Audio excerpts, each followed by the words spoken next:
Thursday. 'Twas on a holy Thursday, their innocent faces clean, the children walking two and two in red and blue and green. Gray-headed beetles walked before, with wands as white as snow, till into the high dome of Paul's, like Thames waters. Oh, what a multitude they seemed, these flowers of London town. Seated in companies, they sit with radiance all their own.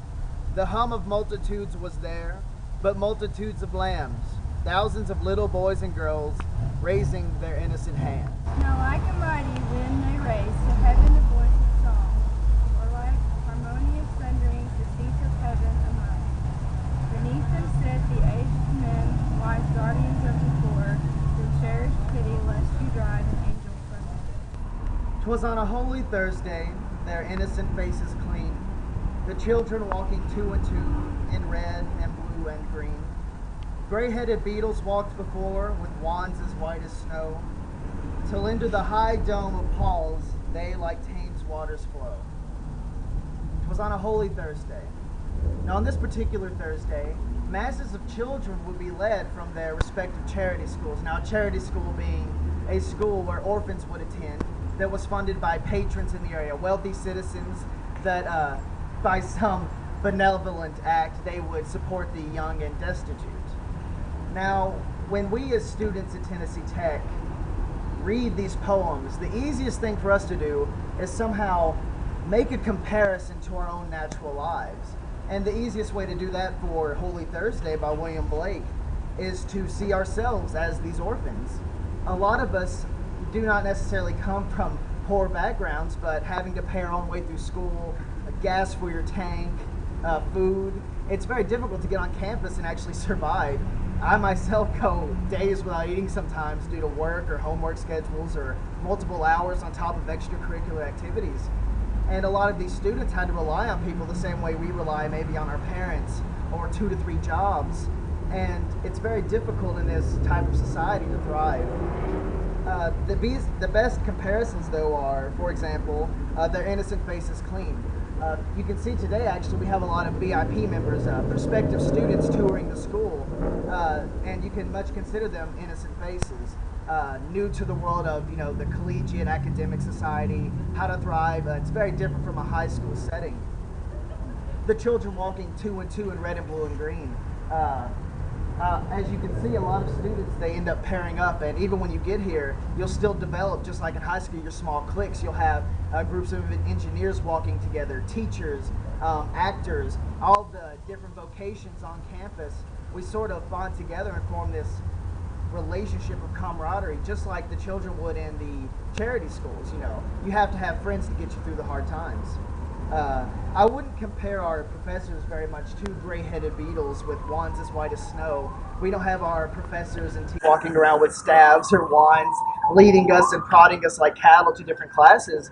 But if you come here at any time, 10 minutes after class has started, and you see everybody scuttling around trying to get there on time, the ones of us that are late, it's very much like we're all in a big haste and hurry because we fear being chastised by our teachers. And of course, we have Derryberry Hall here with all of our different arches and our different columns. This is our high dome. Phil Oldham actually has his reserved parking spot right in front of us, our head, our dean of the entire college.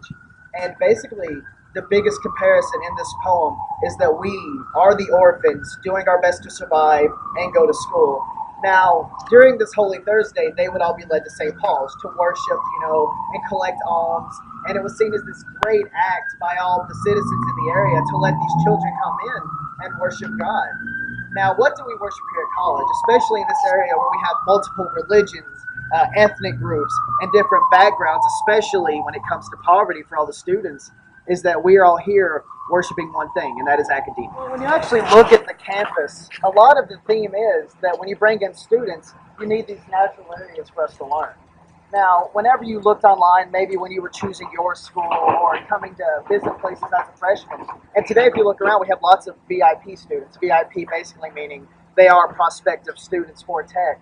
I think Blake would be traditionally happy because if you look at the quad right now, we have many trees. It's fall time, the leaves are falling, and we may not have our own Thames, but we have our own aspects of a natural nature that sort of give us this more romantic feel. William Blake being a prime romanticist, um, one of the lead romantics himself. In all of his poems, there's always this weird integration of humanity with nature. And when you take in the students accompanied with the trees and all of them growing up next to the buildings, in the Backdoor Playhouse, our theater on campus actually, we have a tree leaning directly against the building. It's been there for years. We won't cut it down, but it's almost like they are one thing. Centennial Plaza. Now, William Blake was writing at the beginning of the industrialization era, and essentially you can see that happening on campus right now. Students are told to keep out of this fenced-in area as they work with their steamrollers and vast amounts of concrete, which in a lot of ways maybe upset Blake. Now, one of his big themes in Holy Thursday is that like the children were compared to nature. They were like the Thames flowing into this church, just like the students flow into Tennessee Tech campus.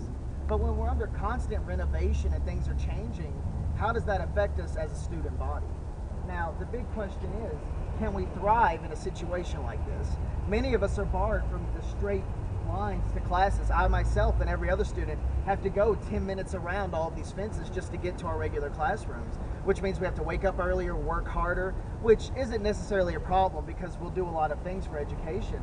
But when we're hindered in this manner, you can't help but feel like the orphans who in poverty and they're stricken with all these illnesses and they're unwanted and abandoned by their parents, that we feel this desperation just like the ones that attended the charity schools. Now in this area, you're going to get a good representation of students on campus. Now at the moment there are many classes going on, so it's not as big a general hubbub as usual, but we have roughly 20,000 students on campus.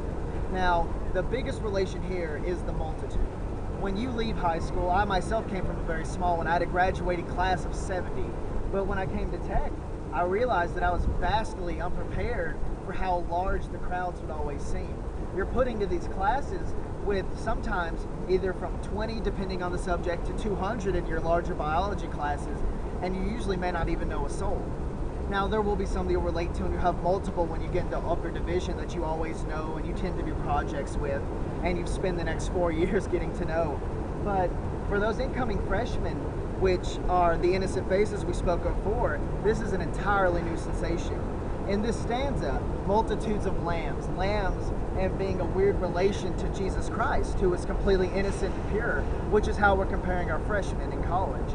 Now, when we say purity, we don't necessarily mean themes of virginity or drugs and alcohol, but when it comes to this caliber of academia, there is a new, how do I put it, relation to how you feel about school. You have different priorities now. You have different ways of taking care of yourself. You have to buy books, take care of bills, find a way onto campus. You're completely out of your parents' arms most of the time. And also, when you have the thousands of little boys and girls raising their innocent hands, there are so many questions that we ask on campus. Now, this follows one of Blake's main themes of integrating nature with humanity.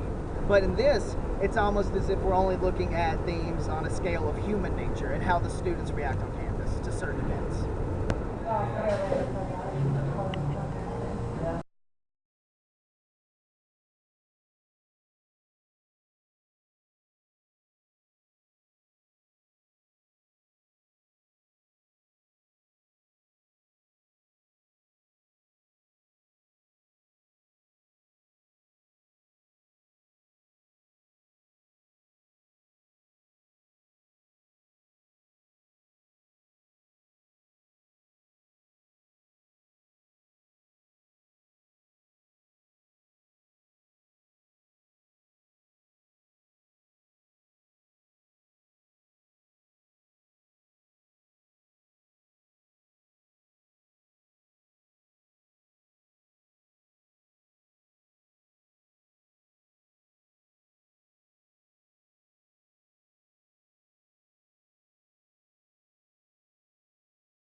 like a mighty wind, they raise to heaven the voice of song, or like harmonious thunderings, the seats of heaven among.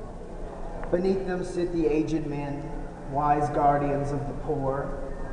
They cherish pity, lest you drive an angel from your door. Now, when we take into thought this last stanza, we don't necessarily mean that this is going to be the ending, the place where all the students worship.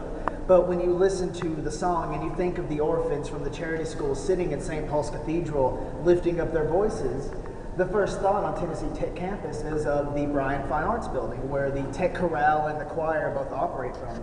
Multiple musical organizations and all of the music classes take place here.